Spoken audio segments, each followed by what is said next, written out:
ನೋಡಿ, ನಾನು ಬಹಳ ಸ್ಪಷ್ಟವಾಗಿ ತಮ್ಮ ಮುಂದೆ ಹೇಳಿದ್ದೇನೆ. ನಾನು 135 ಜನ ಇದ್ದಾಗ ಪ್ರಾದೇಶಿಕ ಪ್ರಾತಿನಿಧ್ಯತೆ ಅಥವಾ ಸಾಮಾಜಿಕ ನ್ಯಾಯ ಕೊಡೋದು ಬಹಳ ಕಷ್ಟದ ಕೆಲಸ. ಅದರಲ್ಲೂ ಕೂಡ ಒಂದು ಪ್ರಾಮಾಣಿಕ ಪ್ರಯತ್ನ ನಮ್ಮ ವರಿಷ್ಠರಿಂದ ಆಗಿದೆ. ಈಗ ಅದರಲ್ಲಿ ಎಲ್ಲರಿಗೂ ಕೂಡ ಸಮಾಧಾನ ಮಾಡಲಿಕ್ಕೆ ಆಗೋದಿಲ್ಲ. ಹೈಕಮಾಂಡ್ ಏನು ಡಿಸಿಷನ್ ತೊಗೊಂತೀವಿ ಅದಕ್ಕೆಲ್ಲರೂ ಭದ್ರಾಗಿದ್ದಾರೆ ಅಂತ ಕೂಡ ನಾವು ಹೇಳಿದ್ದಾರೆ. ಹೌದು, there are lot of deserving people, ಇಲ್ಲ ಅಂತ ಯಾರೂ ಹೇಳ್ತಾ ಇಲ್ಲ. ನಮ್ಮಲ್ಲಿ ನಾಯಕತ್ವದ ಕೊರತೆನೂ ಇಲ್ಲ, ಸಾಮರ್ಥ್ಯದ ಕೊರತೆನೂ ಇಲ್ಲ. ಕಷ್ಟ ಏನಪ್ಪ ಅಂದರೆ ಬರೀ 15% ಅವ್ರಿಗೆ ಮಾಡ್ಬೋದು ನಾವು. 224ನಲ್ಲಿ ಬರೀ 15%ಗೆ ಮಾಡ್ಬೋದು, 33 ಜನಕ್ಕೆ ಮಾಡ್ಬೋದು ನಾವು. ಸೊ ಸ್ವಲ್ಪ ಸಹಜವಾಗಿ ಕಷ್ಟ ಅಲ್ಲ. 135 ಇದ್ದಾಗ 35 ಜನಕ್ಕೆ ಮಾಡುವ ಅಂದರೆ ಯಾರಿಗೆ ಬಿಡೋದು, ಯಾರಿಗೆ ಹಿಡಿಯೋದು ಹೇಳಿ? ಅದು ಅವ್ರು ಚರ್ಚೆ ಮಾಡಿರ್ತಾರಲ್ಲ. ನೋಡಿ, ಅದೇ ದಟ್ ಈಸ್ ಪ್ರೆರೋಗೇಟಿವ್ ಆಫ್ ಪಾರ್ಟಿ ಅಲ್ಲ. ಇದು ನೀವೇ ಮಾಧ್ಯಮದಲ್ಲಿರೋದು, ನಮ್ಮಲ್ಲಿ ಏನು ಚರ್ಚೆ ಆಗಿಲ್ಲ. ನೋಡಿ, ಕ್ಯಾಬಿನೆಟ್ ಎಲ್ಲಿ ಯಾರು ಇರೋದು ಬಿಡೋದು ನನ್ನ ಆದ್ಯತೆ ಅಲ್ಲ, ಮುಖ್ಯಮಂತ್ರಿಗಳ ಆದ್ಯತೆ. ನೀವು ಮುಖ್ಯಮಂತ್ರಿಗಳ ಪ್ರಶ್ನೆ ನನ್ನ ಕೇಳಿದ್ರೆ ನಾನು ಏನು ಹೇಳೋಕ್ಕಾಗ್ತದೆ? ಹೋಮ್ ಮಿನಿಸ್ಟರ್ ಜವಾಬ್ದಾರಿ ಕೊಟ್ಟಿದ್ದಾರೆ ಅಂತ ಹೋಮ್ ಮಿನಿಸ್ಟರ್ ತೆಗೆದ್ರೆ ಕಾರ್ಯಕರ್ತ. ಅದೇ ನೋಡಿ, ಇಟ್ಸ್ ಅದೊಂದು ಸಾಮಾನ್ಯ ಪ್ರಕ್ರಿಯೆ ನಮ್ಮ ಪಾರ್ಟಿನಲ್ಲಿರ್ಬೋದು, BJPನಲ್ಲಿರ್ಬೋದು.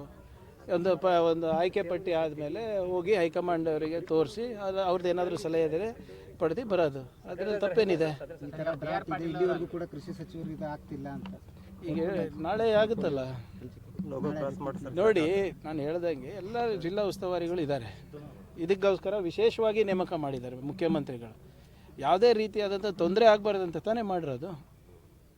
ಈಗ ನೀವೇನೇ ಹೇಳ್ಬೋದು, ಒಂದು ಮಾತ್ರ ಒಪ್ಪಬೇಕಾಗ್ತದೆ, ಕಳೆದ 2-3 ವರ್ಷದಲ್ಲಿ ಹಿಂದೆ ಕಾಣದಷ್ಟು ನಮಗೆ ಪರಿಹಾರ ರೈತರಿಗೆ ನಾವು ತಂದು ಕೊಟ್ಟಿದ್ದೀವಿ ನಮ್ಮ ಜಿಲ್ಲೆಯಲ್ಲಿ ಮತ್ತು ನಮ್ಮ ರಾಜ್ಯದಲ್ಲಿ. That is undebatable. Drinking water ಬಹಳ ಸಮಸ್ಯೆ ಇದೆ ಸರ್, ಕಲುಷಿತ ನೀರು ಬರ್ತಾ ಇದೆ. ನೋಡಿ ಇದನ್ನು ಕೂಡ ಈಗಾಗಲೇ ಚರ್ಚೆ ಮಾಡಿದ್ದಾರೆ. ಖಂಡ್ರೆ ಅವರು ನಿನ್ನೆ ರೀಜನಲ್ ಮೀಟಿಂಗ್ ತೊಗೊಂಡಿದ್ದಾರೆ ಬೆಳ್ಳಾರಿನಲ್ಲಿ.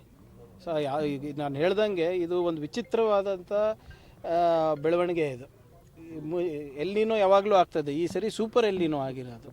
ಸೊ ಇದು ಬರೇ ನಮ್ಮ ಕಲಬುರಗಿಗೆ ಅಥವಾ ರಾಜ್ಯಕ್ಕೆ ಸೀಮಿತ ಅಲ್ಲ, ಇಡೀ ದೇಶಕ್ಕೂ ಆಗ್ತದೆ. ಮತ್ತು ಹಲವಾರು ಬೇರೆ ಬೇರೆ ದೇಶಗಳಲ್ಲೂ ಕೂಡ ಈ ಸಮಸ್ಯೆ ಉದ್ಭವಿಸ್ತದೆ. ನಾನು ಹೇಳ್ದನಲ್ಲ, ಬರೀ ಇದು ಜೂನ್ ಜುಲೈದು ಅಷ್ಟೇ ಅಲ್ಲ ಸಮಸ್ಯೆ, ಮುಂದಿನ ಜೂನ್ ಜುಲೈ ತನಕ ನಾವು ಕಾಪಾಡ್ಕೊಂಡಿರ್ಬೇಕಾಗ್ತದೆ ನಮ್ಮ ಮೂಲಗಳನ್ನು, ಜಲಮೂಲಗಳನ್ನು. ಸೊ ಅದಕ್ಕೂ ಕೂಡ ಒಂದು ವಿಶೇಷವಾದಂಥ ಆದ್ಯತೆಯನ್ನು ನಾವು ನೀಡಿದ್ದೇವೆ. ಈಗಾಗಲೇ 1 ಕೋಟಿ ಪ್ರತಿ ತಾಲೂಕು ಕೂಡ ಕುಡಿಯೋ ನೀರಿಗೆ ಕೊಟ್ಟಿದ್ದೇವೆ. ನೋಡಿ, ಅದು ಆಗಲೇ ತನಿಖೆ ಮಾಡ್ತಾ ಇದ್ದೀವಿ. ಈಗ ಎರಡು ಪ್ರಕರಣಗಳು ನಮ್ಮ ಕಲಬುರಗಿನಲ್ಲಿ ಆಗಿದೆ. ಒಂದು ಅಫಜಲ್ಪುರ ಮತ್ತು ಒಂದು ದಂಡೋತಿ ಶಾಲೆಯಲ್ಲಿ, ಚಿತ್ತಾಪುರ್ನಲ್ಲಿ, ಸೇಡಂನಲ್ಲೂ ಆಗಿದೆ. ಈಗ ಇದು ವಾರ್ಡನ್ಗಳ ಮೇಲೂ ಕೂಡ ಆ್ಯಕ್ಷನ್ ತೊಗೊಂಡಿದ್ದೀವಿ. ಮತ್ತು DCಗೆ ನಾನು ಕಟ್ಟುನಿಟ್ಟವಾದಂಥ ನಿರ್ದೇಶನ ನೀಡಿದ್ದೀನಿ. ಜಿಲ್ಲಾ ಮಟ್ಟದ ಅಧಿಕಾರಿಗಳು ಹೋಗಿ ಸರ್ಪ್ರೈಸ್ ವಿಸಿಟ್ ಮಾಡಬೇಕಾಗ್ತದೆ ಎಲ್ಲ ಕಡೆ ಅಂತ ಈಗಾಗಲೇ 4-5 ಕಡೆ ಮಾಡಿದ್ದಾರೆ. ಸ್ವಲ್ಪ ಇದನ್ನು ಹೆಚ್ಚು ರೀತಿಯಾಗಿ JDಗಳು ನೋಡ್ಕೋಬೇಕು. ಅವರಿಗೂ ಇವತ್ತು ಕರೆಸಿದ್ದೀನಿ ನಾನು. Thank you.